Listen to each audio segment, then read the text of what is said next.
Hi, this is Scott Garibay, and today I'm going to be talking about tabletop role-playing game tools. And this one is specifically using Google Docs to create content for your tabletop role-playing game. So if you're a game master and you create games for people and you're getting ready to run a session, there is a very, very powerful tool that I use that I want to talk about today.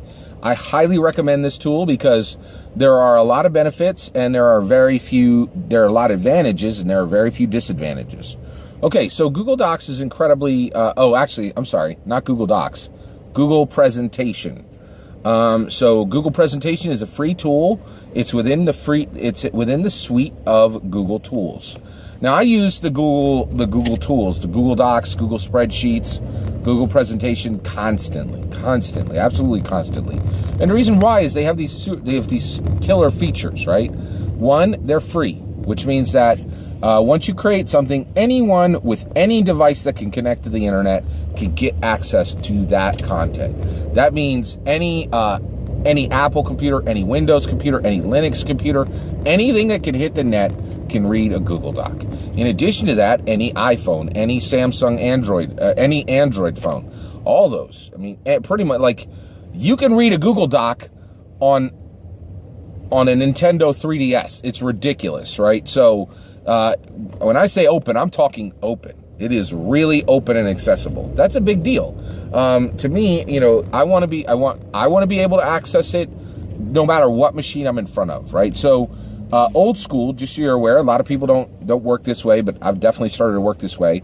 I want to be able to sit down in front of any device and go to town and continue my work. So if I have a little bit of time on my lunch break, I'll jump on my own PC, or actually my own Chromebook. I use a Chromebook, and and I can edit that or at a library computer or anything like that. Also, that data is not tied to one computer, right? So basically this is just, to me, this is bog standard technology, right? So it really doesn't have anything to do with Dungeons and Dragons.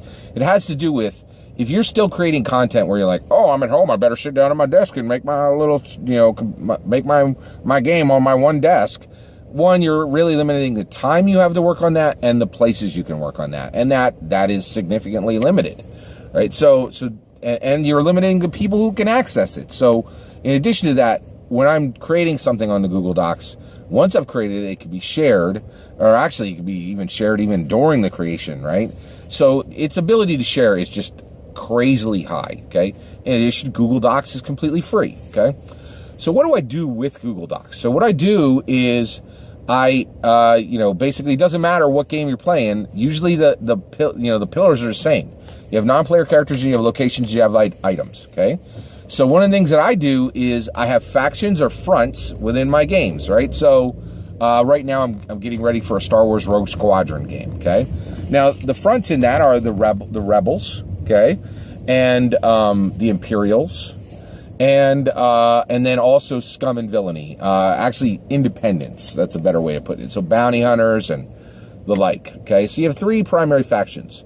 So what I'll do is let's talk about one non-player character. So I have a non-player character named Groff. Groff is a rebel mechanic, right? And he's going to work on X-wings, right? So my player characters are going to be interacting with him on a pretty significant basis. Probably after every 2 or 3 combats at least, they'll come back to Groff and they'll deal with him. So what I do is I take one slide and literally in fonts that are 140 points wide, I have a white slide. The background on that slide is white. The border is black and the text is black, and it says Groff, right? And that's one whole slide that just has that character's name. Okay. Then below that character, I have artwork that represents that character, Groff. And so when I go to the next slide, everybody can see Groff. They could see him and they could see, oh, he has a beard. Oh, he's 35 years old. Oh, he uses a data slate. Oh, he's in a hangar, right? It gives it like pictures worth 1,000 words, right? So, and then right next to that picture on the same slide is a gigantic rebel symbol. It's like the rebel symbol, okay? Now, 2 slides, I've conveyed exactly what that character looks like. I've conveyed that character's name. I've conveyed I've conveyed what faction they're with. Okay, that is a huge amount of information to get out really quickly. Also, because Graph is on a separate slide, positionally, I know that character's name because the slide is directly above the picture slide. So I know that name applies to that character that is below. Okay, but I can take Graph and I can move it to a different person if I need to, right? So if I'm, they're just like 3x5 cards where I can move them around. I can do things with them. Really, really good, right? In addition to that, I can also put that character's title above it if I need it, right? So if I want to put officer or cadet or major, whatever, I can put that, right? And so that's a really cool, fun way to just get information across on that character. And one of the things that's great is, like, I use a $200 Chromebook. That thing is, it was bought off the shelf at Best Buy, okay?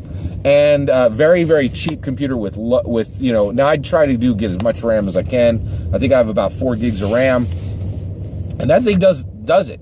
I could put 70 slides into that, into that presentation. And when I bring, and actually, so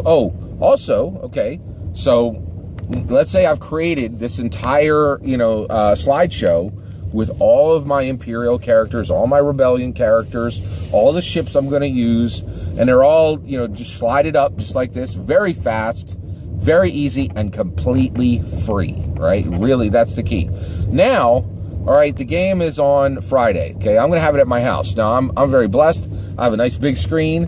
I'm going to connect my laptop up to my big screen television, 48-inch monitor. I'm going to have 2 gaming tables right next to that monitor, and I'll just and I'm going to use a wireless keyboard and mouse, and I'll be at the far end, and and everybody will be looking at the slides, and they'll look at me when I talk, and it's great. It's a really fun setup. It's really nice. I'm blessed to have it. But let's say that my wife's like, oh, hey, I'm going to have a tea party with my friend, with my girlfriends on Friday night. All right, you got it, dear. See ya.